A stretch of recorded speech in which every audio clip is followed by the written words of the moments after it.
সালামু আলাইকুম দর্শকবৃন্দ, আশা করি সবাই অনেক অনেক ভালো আছেন। আজকে চলে আসলাম আমাদের ধানের জমিতে ধান কাটার জন্য। তো ধানের জমিতে এসে দেখে যে ধান অনেক পড়ে গেছে। মাশাআল্লাহ, ধান অনেক ভালো হয়েছে,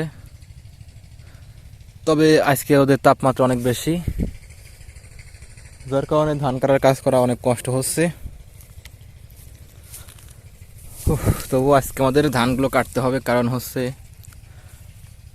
দু একদিন পরে আবহাওয়াটা একটু খারাপ হবে এবং বৃষ্টি হওয়ার সম্ভাবনা আছে। বৃষ্টি হলে ধানটা নষ্ট হয়ে যাবে, যার জন্য আজকে আমরা এই ধানের জমিতে ধানটা কেটে ফেলবো।